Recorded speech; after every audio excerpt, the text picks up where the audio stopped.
नमस्कार मित्रों, मेरा नाम है मृणाल पटेल और आज हम देखेंगे 25 दिसंबर शुक्रवार के इंडियन एक्सप्रेस में मुझे काम की चीज़ें क्या लगी।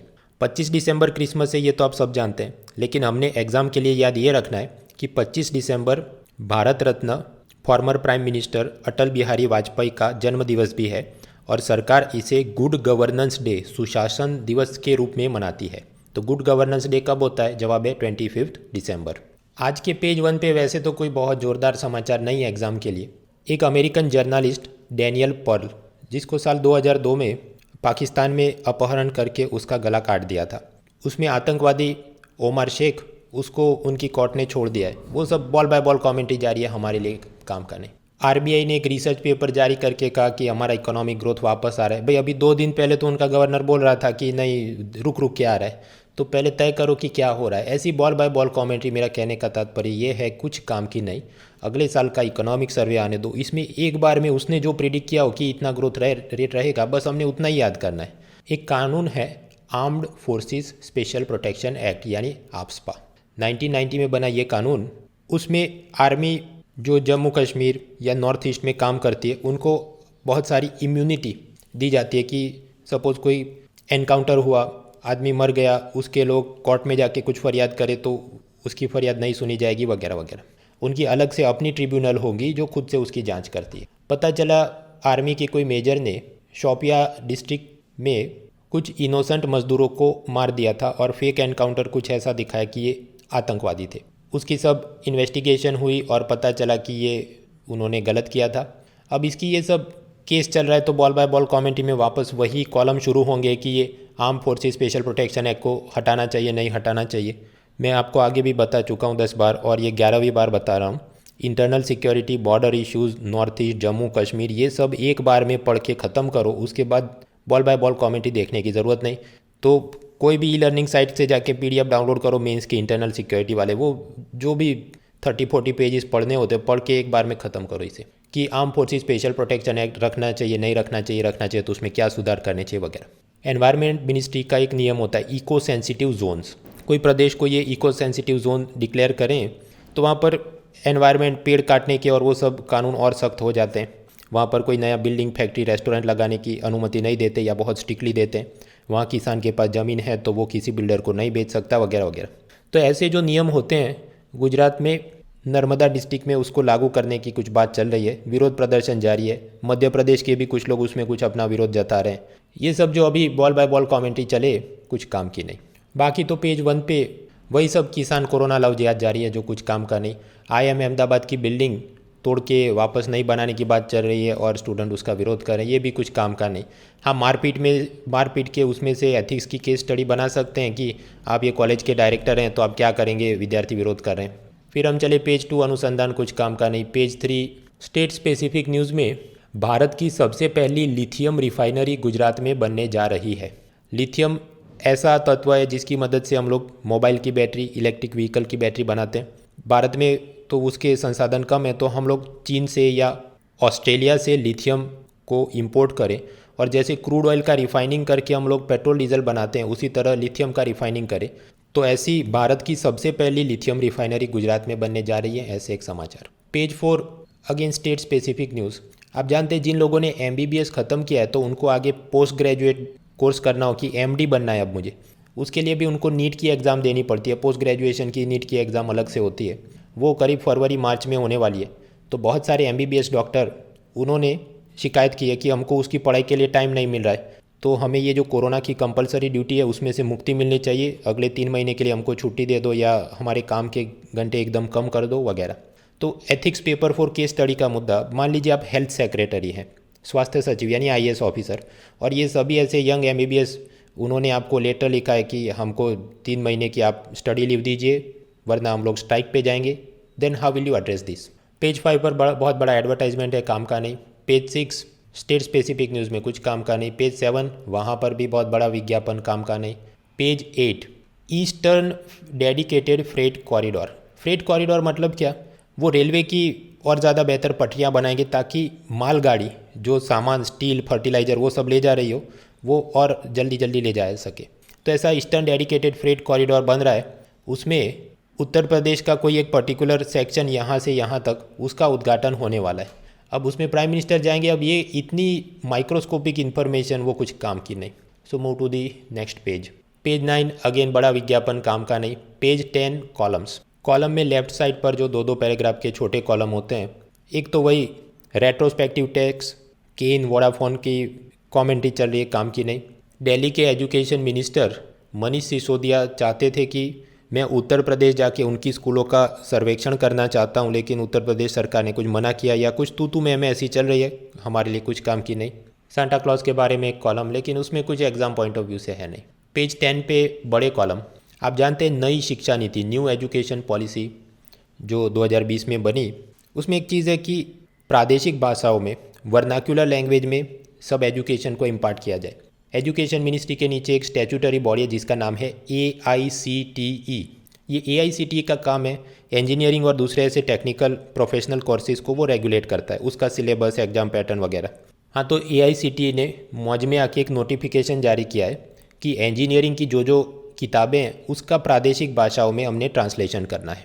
इस पर IIT बॉम्बे के एक फैकल्टी ने लिखा है कि इंजीनियरिंग की जो किताबें हैं वो इंग्लिश मीडियम में भी वो पहले से ही इतनी ज़्यादा आउटडेटेड हो गई है कि रियल लाइफ में जो इंजीनियरिंग का काम होता है, चाहे कैनाल बनानी हो, रोड बनाना हो, इलेक्ट्रिसिटी का कोई पावर स्टेशन बनाना हो या कंप्यूटर इंजीनियरिंग के काम, कुछ भी किताबों में जो दिया है उसका रियल लाइफ के साथ अभी कुछ है ही नहीं। तो वो इंग्लिश मीडियम की सबसे पहले तो आप आउटडेटेड किताबों को इंग्लिश मीडियम में ही पहले तो सिलेबस बेटर करो, ना कि उसको आप प्रादेशिक भाषाओं में, मराठी, हिंदी, गुजराती, पंजाबी, तमिल सब में ट्रांसलेट करो, तो वो तो पुराना सिलेबस और नीचे उतरता जाएगा। तो अपने जो स्टूडेंट्स हैं उनका उत्थान हो नहीं सकता, एक प्रकार से मीडियोक्रेसी, डीके, उनके दिमाग को जंग लग जाएगा। दूसरा कॉलम है राज्य की विधानसभाओं के बारे में, स्टेट लेजिस्लेचर, उसमें रिफॉर्म्स की क्या ज़रूरत। तब पाएंगे पहली समस्या, चाहे उत्तर प्रदेश हो या केरला, हर साल जो गवर्नर विधानसभा में अपना एक स्पीच देते हैं तो उसमें विपक्ष वाले इतने धमाल करते हैं, प्रोटेस्ट करते हैं, कागज़ फाड़ के फेंक देते हैं। तो एक तो गवर्नर की पोजीशन और विधानसभा की गरिमा का हनन हो रहा है हर साल। दूसरा, संविधान में ऐसा लिखा है कि साल में कम से कम 2 बार मिलना चाहिए, चाहे वो केंद्र का पार्लियामेंट हो या राज्य का ये लेजिस्लेचर हो। लेकिन पता चला कि पिछले 20 साल में ज़्यादातर राज्य की विधानसभा पूरे साल में 30 दिन से ज़्यादा मिली नहीं। मतलब कि वो कॉन्स्टिट्यूशन में लिखा है साल में 2 बार मिलना है, तो ऐसे ही हवा में चलो 10-10 दिन मिल लेते हैं करके लिप सर्विस सिर्फ कागज़ पे दिखाने के लिए काम हो रहा है। तो पूरे साल में अगर 30 दिन भी नहीं मिलेंगे ये लोग, तो सोचो वहाँ पर क्या क्वेश्चन आवर होता होगा, वहाँ कोई बिल पर क्या चर्चा होती होगी। ज़्यादातर तो विधानसभा सेशन होते नहीं लंबे अवधि के लिए, इसलिए राज्य सरकार ऑर्डिनेंस द्वारा अपनी मनमाने कानून बनाती रहती है। तो लेजिस्लेचर का जो एग्जीक्यूटिव के ऊपर कंट्रोल होना चाहिए, अकाउंटेबिलिटी होनी चाहिए, वो सब कम हो रही है। तो हमें इन सब के में सुधार की आवश्यकता। तो mains paper 2 legislature related issues में लिखने लायक मुद्दे। फिर पेज 11 कॉलम्स। यहाँ पर कॉलम में पहला है थैंक यू फॉर नथिंग। असल में वो सार्केज़म, कटाक्ष में लिखा गया है कि हमने कोरोना का आभार व्यक्त करना चाहिए कि आपने अब घर से ही काम करते हैं तो बहुत अच्छे कपड़े पहनने की ज़रूरत नहीं, आपने बच्चों को स्कूल ले जाना पड़ता था उसकी ज़रूरत नहीं, वगैरह वगैरह। खैर कुछ काम का नहीं। हालांकि कभी कभी ऐसे कॉलम पढ़ने चाहिए, क्योंकि कुछ बार एग्ज़ाम में रीडिंग कॉम्प्रीहेंशन में आपको पैसेजेस देकर पूछा जाता है कि इसका टोन क्या है। कटाक्ष में लिखा है, गंभीरता से लिखा है, एप्रिशिएटिव टोन है, सार्केस्टिक टोन है, ऐसे टोन आइडेंटिफाई करने को पूछा जाता है। तो कभी कभी ऐसे कॉलम आपने पढ़े हो तो आप आइडेंटिफाई कर सकते हैं कि हाँ ये लेखक जो लिख रहे हैं वो असल में सीरियसली नहीं, वो तो ऐसे जोक मार रहे हैं, कटाक्ष है। फिर दूसरा कॉलम है फ्रांस में सेक्युलरिज्म। वो हमने पढ़ा था कि कैसे इस्लामिक रेडिकलाइजेशन से लड़ने के लिए कुछ कानून बन रहा है, लेकिन इधर इतना जो लिखा है वो कुछ इतना बहुत काम का नहीं।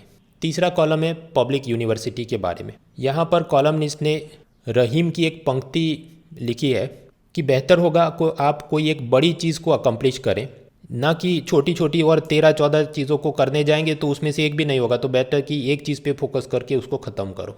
उसी तरह हम बात करते हैं कि कॉलेज एजुकेशन में रिफॉर्म चाहिए, तो कॉलमनिस्ट का ये कहना है कि उसमें 25 चीज़ें करने की आप बात करें कि सिलेबस अपडेट करो, फैकल्टी रिक्रूटमेंट सही करो, फंडिंग में पैसा ज़्यादा दो, कंप्यूटर लैब बेटर करो, ऐसी 25 चीज़ करने की जगह सिर्फ एक चीज़ पे फोकस करो, और वो है यूनिवर्सिटी में जो सबसे ऊपर होता है गवर्निंग काउंसिल और सामने वाइस चांसलर। तो ये ऐसा ही है, समझिए कि प्राइम मिनिस्टर है और पार्लियामेंट है।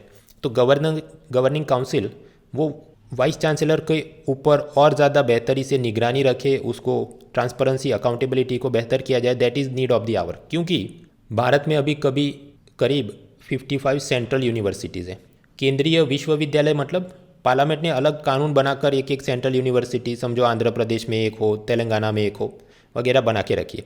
अब ऐसे हम देखने जाए तो ऐसी सब सेंट्रल यूनिवर्सिटी में जो गवर्निंग काउंसिल होती है उसमें 400 से ज़्यादा मेंबर्स होते हैं। इतने सारे लोगों की क्या ज़रूरत है, जबकि हम पाएंगे आईआईएम में उनकी गवर्निंग काउंसिल में हार्डली 19-20 लोग ही होते हैं, तो ज़्यादा वो फोकस होके काम कर सकते हैं। इधर 400 लोगों की गवर्निंग काउंसिल क्यों बनाई जाती है, ताकि जिसको मिनिस्टर नहीं बना सके ऐसे सब विधायक और उनके भाई भतीजे रिश्तेदारों को खुश करने के लिए कि काउंसिल का मेंबर है। ये सब के चलते मतलब हायर एजुकेशन में वाइस चांसलर ठीक से काम नहीं करते, क्योंकि उनके ऊपर कोई निगरानी रखने वाला नहीं है। पिछले कुछ सालों में 6 अलग अलग सेंट्रल यूनिवर्सिटी के वाइस चांसलर्स को सरकार ने हटाना पड़ा, क्योंकि वो करप्शन कर रहे थे, ठीक से काम नहीं कर रहे थे। तो बस वही रहीम की पंक्ति कि 15 चीज़ करने की जगह एक चीज़ ढंग से करो, ये वाली चीज़ तो आप अकम्प्लिश कर सकते हैं। हाँ, तो बड़ा निबंध का कोई मुद्दा हो हायर एजुकेशन के बारे में एक आध जगह कोट कर सकते हैं। और उसके अलावा एथिक्स में भी सपोज आपको अलग अलग चीज़ें, करप्शन में क्या करना चाहिए, पब्लिक मोरालिटी को इम्प्रूव करने के लिए क्या करना चाहिए वगैरह, तो ये रहीम की एक आध पंक्ति कहीं बीच में लिख के फिर आप उसकी मदद से कि आपको सबसे ज़्यादा इंपॉर्टेंट चीज़ क्या लगती है उस पर आप फोकस करें जवाब को। So that was page 11 columns. अभी हम चले page 12 explain series. Explain series में आज कुछ भी काम का नहीं है। एक तो ये कोरोना की न्यूज़ के चलते शेयर मार्केट अप डाउन होता है, उसकी खबर कुछ काम की नहीं। फिर वो इंग्लैंड में वायरस का म्यूटेशन हुआ, उसमें इतनी बड़ी बड़ी खबर बनाई है एक्सप्लेन सीरीज़, 5000 वर्ड्स की, कुछ काम की नहीं। तीसरा, लाइन ऑफ एक्चुअल कंट्रोल में चीन की तरफ से जो उनके आर्मी जनरल या बड़े ऑफिसर होंगे उनका कुछ नए लोग वहाँ पर रखे गए हैं। भाई ऐसी जेम्स बॉन्ड टाइप की चीज़ हमको नहीं पूछी है, डोंट वेस्ट टाइम। इनफैक्ट आज ये पेज 12 की एक्सप्लेन सीरीज नहीं भी लिखते, उसकी जगह वो कोई और क्रिसमस की कोई बिल्डर का नया मैं अपार्टमेंट बना रहा हूँ ऐसा बिल्डिंग का एडवर्टाइजमेंट दे देते तो इंडियन एक्सप्रेस को ज़्यादा फायदा होगा, क्योंकि इसमें ना तो यूपीएससी एस्पायरेंट के लिए कुछ है, नहीं सामान्य जनता को पढ़ने लायक कुछ है। पेज 13 पे चले, सब स्टेट स्पेसिफिक न्यूज़। किसी कार्यक्रम में विश्व भारती यूनिवर्सिटी के कुछ 100 वर्ष खत्म हो रहे थे, तो प्राइम मिनिस्टर ने उसमें वर्चुअली भाषण दिया और रविंद्रनाथ टैगोर की प्रशंसा और आत्मनिर्भर भारत की जो कल्पना है वो रविंद्रनाथ टैगोर की कल्पनाएं वगैरह वगैरह। अब वो तो अगर कोई तमिलनाडु की यूनिवर्सिटी में भाषण होता तो कहता तिरुवल्लुवर की कल्पना है। तो ये सब कोई बहुत काम की चीज़ बनती नहीं। 90s के ज़माने के 90 के दशक के आप यूपीएससी मेंस पेपर देखें, आप पाएंगे कंटिन्यूसली कुछ साल उन्होंने जीएस मेंस पेपर 1 में कंटिन्यूसली पूछते रहे रविंद्रनाथ टैगोर की संकल्पना क्या थी, राष्ट्रवाद में उनका क्या महत्व था करके, समझो 4-5 साल कंटिन्यूसली बस रविंद्रनाथ रविंद्रनाथ रविंद्रनाथ टैगोर ही पूछते रहे। उसके बाद के पेपर देखो कुछ भी पूछा नहीं गया।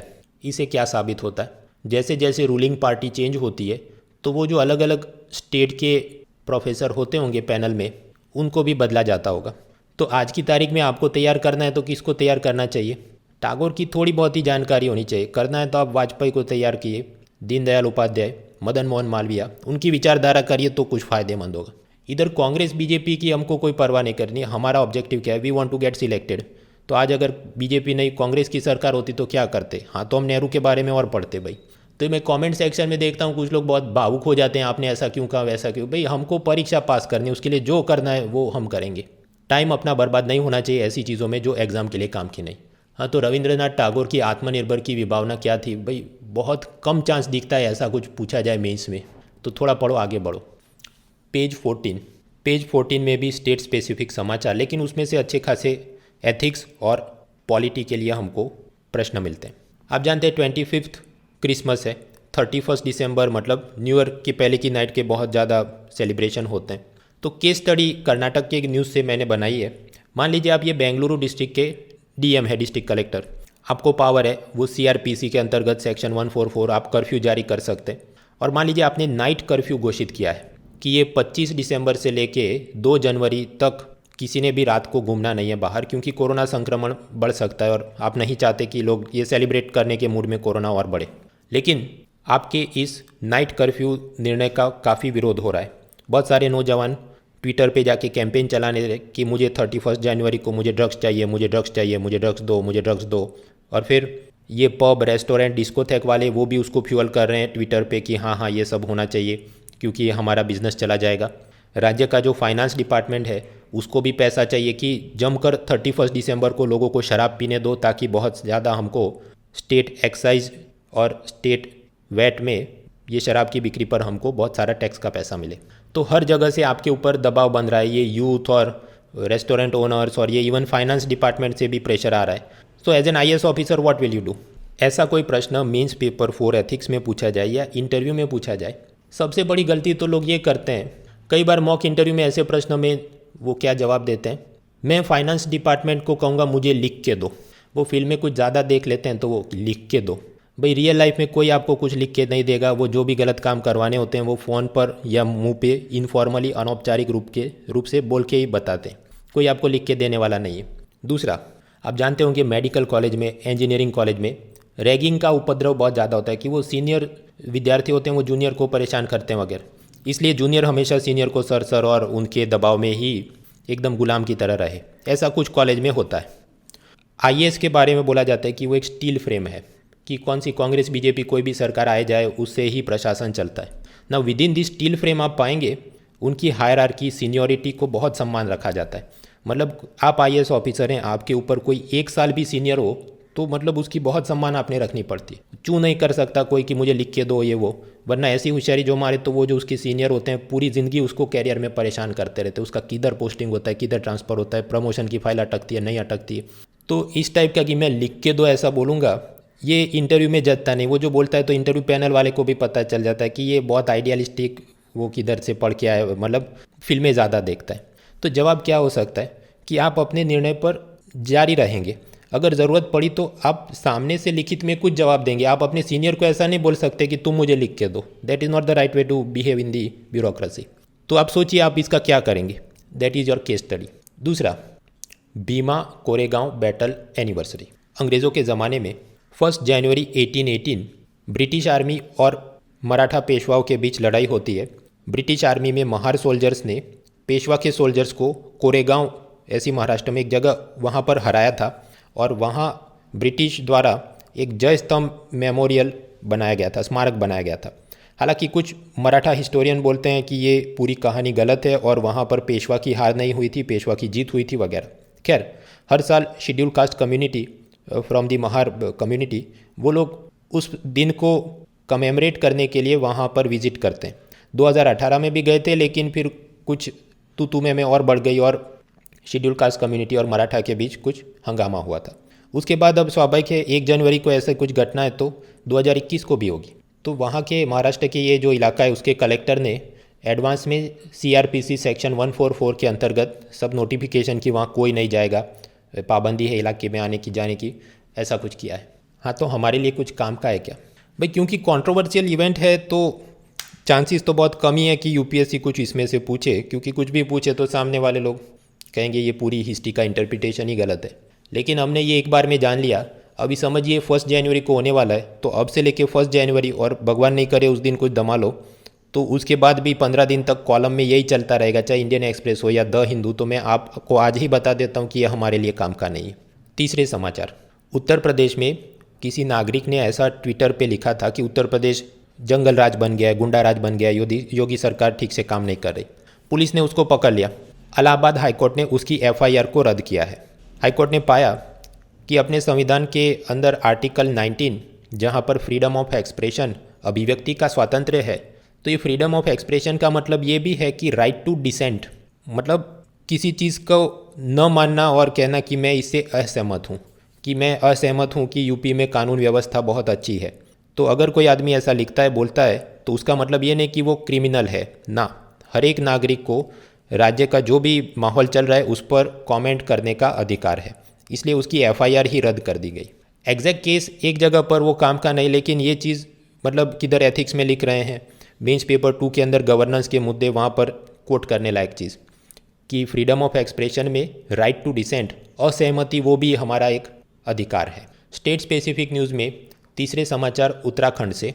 उत्तराखंड में कोई एक दालन वाला पुलिस स्टेशन देहरादून में, उसको राज्य का सबसे पहला चाइल्ड फ्रेंडली पुलिस स्टेशन की वहाँ पर दीवारों पर ये पोकीमॉन, डोरीमॉन, PUBG वगैरह के फ़ोटो लगाए हैं ताकि बच्चे पुलिस को देख के डर नहीं जाए। हमारे लिए काम का नहीं, लेकिन आप उत्तराखंड में रहते हैं, स्टेट सर्विस की तैयारी करते हैं, तो आपको पता होना चाहिए कि ये कौन सा उत्तराखंड का सबसे पहला चाइल्ड फ्रेंडली पुलिस स्टेशन कौन सा है। मुझे कई बार कमेंट सेक्शन में लोग पूछते हैं कि आप द हिंदू क्यों नहीं करवाते, इंडियन एक्सप्रेस क्यों करवाते हैं। बहुत सारे कारण हैं, उसमें से एक कारण ये है, अगर आप उत्तर भारत में रहते हैं, साउथ इंडिया को छोड़ के किसी भी स्टेट में रहते हैं और दिल्ली में नहीं रहते, तो जितने भी स्टेट उस लिस्ट में आ जाइए, उत्तराखंड, झारखंड, बिहार, उत्तर प्रदेश, महाराष्ट्र, गुजरात, उड़ीसा, मध्य प्रदेश, सभी जगह पर उसकी जो स्टेट स्पेसिफिक समाचार होती है, जो स्टेट सर्विस में काम की है, जो यूपीएससी के इंटरव्यू में भी आपको थोड़ा बहुत कुछ पूछ सकते हैं, तो वो सब कवरेज द हिंदू में बेहतर नहीं होता। द हिंदू में स्टेट स्पेसिफिक समाचार में हो सकता है साउथ इंडिया के बेहतर हो और दिल्ली के अंदर वो थोड़ा कवर करते हो। इसलिए हमने अपने फ़ायदे के लिए क्या करना चाहिए, अगर आप लोग इन सब अलग अलग स्टेट्स में से हैं जो मैंने आपको अभी बताया, तो आपने इंडियन एक्सप्रेस अपने स्टेट की एडिशन देखनी चाहिए। फिर हम चले पेज 15 इकोनॉमी। आज इधर कुछ भी काम का नहीं। कल हमने पढ़ा था रेट्रोस्पेक्टिव टैक्स के नाम पे वो केन के ऊपर जो इनकम टैक्स विभाग मांग रहा था इतना सारा कैपिटल गेंस टैक्स का पैसा दो, और नेदरलैंड की कोर्ट में हम लोग हार गए। लेकिन इनकम टैक्स विभाग ऐसा सोच रहा है कि अभी हमको और जलील होना है। तो वोडाफोन का ऐसा ही केस सिंगापुर में चल रहा है, उसमें हमने सोचा है कि उधर भी हम ऊपर अपील में जाएंगे। आरबीआई ने सॉवेरिन गोल्ड बॉन्ड जारी किए। ये एक बार में कंटेम्पररी इशू उसको तैयार करना है। ये तो हर कुछ महीनों के बाद सॉवेरिन गोल्ड बॉन्ड जारी करते, तो हर बार हमने पढ़ने की बैठे, वो तैयारी का सही तरीका नहीं। यानी कि एक बार में इकोनॉमी, उसकी थियरी और कंटेम्पररी इश्यूज़, जैसे कि ये सॉवेरिन गोल्ड बॉन्ड है, या जैसे कि जीएसटी है, या जैसे कि इंसॉल्वेंसी बैंक्रप्सी कोड है, वो ख़त्म करने चाहिए भाई। हर बार समाचार आए और फिर एक्सप्लेन सीरीज देखने बैठे, वो आदमी, वो तरीका ही उसका गलत है पढ़ाई का, तो इसको छोड़ो। इसके अलावा जितने भी इकोनॉमी के आज समाचार है उसमें कुछ भी काम का नहीं। अलीबाबा के फाउंडर जैक मा, कुछ दिनों पहले उन्होंने दुनिया का सबसे बड़ा आईपीओ लॉन्च किया था लेकिन फिर होशियारी मारने के चक्कर में उन्होंने एक ऐसा कमेंट किया कि चीन में जो उनकी सेबी जैसी संस्था है जो शेयर मार्केट को रेगुलेट करती है, मतलब वो बहुत ही आउटडेटेड है। तो स्वाभाविक है चीन के प्रेसिडेंट शी जिनपिंग को मज़ा नहीं आएगा, तो उन्होंने वो आईपीओ की पूरी प्रक्रिया को बंद करवा दिया था बीच में। और अभी अलीबाबा ई कॉमर्स कंपनी के ऊपर एंटी ट्रस्ट प्रॉब चल रहा है। एंटी ट्रस्ट प्रॉब मतलब कोई एक कंपनी जो एकदम मोनोपोली, एकाधिकार जैसा माहौल बना दे और दूसरी कंपनियों को और सामान्य ग्राहकों का उसमें नुकसान होता हो, तो सरकार उस पर कुछ जांच करे, उस पर दंड लगाए, उसको ब्रेकअप करवा दे, ऐसी कुछ प्रक्रिया चल रही है। तो इसमें से हमने सबक क्या लेना है, जिसके पास सत्ता है उसके सामने बहुत ज़्यादा शाना नहीं बनना चाहिए। जैक मा ये फालतू में अगर नहीं बोलते कि चीन की सेबी आउटडेटेड है, तो उनका ये हाल नहीं होता। पेज 16 वर्ल्ड समाचार, कुछ भी काम का नहीं है। आप जानते हैं ब्रिटेन यूरोपियन यूनियन से अलग हो गया, यानी ब्रेग्जिट के बाद अब दोनों ही ये समूह, एक तरफ यूरोपियन यूनियन है और दूसरी तरफ ब्रिटेन है, तो आपस में उनकी कुछ ट्रेड डील बने, यानी इंपोर्ट एक्सपोर्ट जो हो रहा है उस पर कम टैक्स लगाया जाए, ऐसे सब नियम। तो काफ़ी समय से वो चर्चा हो रही थी। अंत में उन्होंने तय किया कि हाँ, ब्रेग्जिट के बाद एक ट्रेड डील करेंगे। हालांकि एग्जैक्टली उसमें क्या होगा, 0% टैक्स लगाएंगे इंपोर्ट एक्सपोर्ट कर कि 5% लगाएंगे, वो अभी तय होना बाकी है। लेकिन उन्होंने सिंबॉलिक अग्री किया है कि yes we will do this. तो अभी ये हमारे लिए कुछ काम का नहीं। हमारे लिए अब यूपीएससी मेंस पेपर 2 का सिलेबस आराम से पढ़े, उसमें लिखा है issues affecting Indian interests, Bharat के हितों का इस पर क्या असर हो रहा है। तो आज जो ये समाचार है उसमें तो स्पेसिफिकली कुछ लिखा नहीं, वो जब असल में डिटेल्स निकल के आएंगे कि कितना टैक्स लगने वाला है, तब हम कुछ बोल सकते हैं भारत पर क्या असर होगा। तो इसको अभी पढ़ने की ज़रूरत नहीं, आगे बढ़ो। बाकी तो वही सब वर्ल्ड न्यूज़ में, मैक्रोन को कोरोना पॉजिटिव था नहीं था, ट्रंप ने किसने अपने दोस्तों को माफ़ी दे दी, नेपाल में धमाल जाली है, कुछ काम का नहीं। पेज 17 पे बड़े sports, department related parliamentary standing committees, संसद की विभागीय स्थायी समितियाँ, फाइनेंस की होती है, कम्युनिकेशन की होती है, एजुकेशन की होती है। ऐसी ये जो पार्लियामेंट्री स्टैंडिंग कमेटी है for education, women, children, youth, sports, उन्होंने ये कहा कि 2021 में टोक्यो ओलंपिक होने वाले हैं, तो ये कोरोना की जो वैक्सीन बन रही है, हमारी प्रायोरिटी तो यही है कि सबसे पहले डॉक्टर नर्स को देंगे, फिर बुजुर्गों को देंगे। पैनल ने ये कहा है कि साथ ही साथ 2021 के ओलंपिक में हिस्सा लेने जाने वाले भारतीय एथलीट्स को भी इसको प्रायोरिटी बेसिस पर उनको भी डॉक्टर को दे रहे, साथ में इनको भी एक इंजेक्शन ठोक दो। क्यों? क्योंकि बाद में वो जाएंगे और बहुत लंबी लाइन लग जाएगी हॉस्पिटल में, तो इनको भी संक्रमण हो सकता है। बेचारा 15 दिन बीमार रहा तो ओलंपिक की तैयारी नहीं कर पाएगा। फिर हम पाएंगे अमेरिका में उनका जो बास्केटबॉल, बेसबॉल वगैरह की ट्रेनिंग होती है, उसके लिए उन्होंने बायो बबल्स क्रिएट किए हैं। मतलब ऐसा इलाका कि वहाँ पर बहुत ही सावधानी रखी जाए, कोई आलतू फालतू आदमी को आने जाने नहीं देंगे, और ये एथलीट उधर ही बैठ के ट्रेनिंग करे, उसको भी बाहर नहीं जाने देंगे। ऐसे बायो बबल्स को भारत में भी बनाया जाए ताकि अपने एथलीट्स बीमार ना हो और एकदम सही से ओलंपिक की तैयारी कर सके। So that was page 17। उसके बाद पेज 18, उधर भी स्पोर्ट्स, उसमें कंट्रोवर्सी ये चल रही है, एक भूतपूर्व क्रिकेटर बिशन सिंह बेदी ने कुछ कहा था कि ये हमारा क्रिकेटर का सम्मान नहीं हो रहा है और मेरे नाम पर ये उन्होंने स्टेडियम में एक दो कुर्सियाँ रखी हैं, वो मेरा स्टैंड ही कैंसिल कर दो। तो इंडियन एक्सप्रेस ने बड़ी सीरीज़ बनाई है कि भारत में कुल मिलाकर करीब 8 या 9 ऐसे स्टेडियम हैं जिसका नाम नेहरू गांधी के फैमिली के नाम पर है और नेशनल इंटरनेशनल टूर्नामेंट उधर होते हैं। ये सब मतलब कुछ काम का नहीं। Even if cricket is your hobby, इस टाइप के प्रश्न कंट्रोवर्सी बहुत, वो आपको पूछेंगे कुछ और तरीके, बीसीसीआई में क्या रिफॉर्म करने, उसमें सुप्रीम कोर्ट ने वो लोढ़ा समिति बनाई थी या फिर कौन सा दूसरा पैनल आया था, ऐसी चीज़ें चलती है। ये कितने स्टेडियम नेहरू गांधी के नाम पर है और उसको बदलना चाहिए कि नहीं, इस टाइप की चीज़ें नॉट सो ग्रेटली इंपॉर्टेंट। तो ये था 25 दिसंबर का समाचार। अब यहाँ पर मित्रों वैसे तो होता है कि कोई बड़ा त्यौहार हो उसके लिए दूसरे दिन न्यूज़पेपर वाले छुट्टी रखते हैं, हालांकि ये इंडियन एक्सप्रेस में ऐसा कुछ लिखा नहीं। सो आई एक्सपेक्ट कि कल भी समाचार आएगा तो कल भी हम वीडियो बनाएंगे। लेकिन मान लीजिए वो क्रिसमस की छुट्टी रखते हैं और कल समाचार नहीं आते तो मैं कल वीडियो नहीं बनाऊंगा।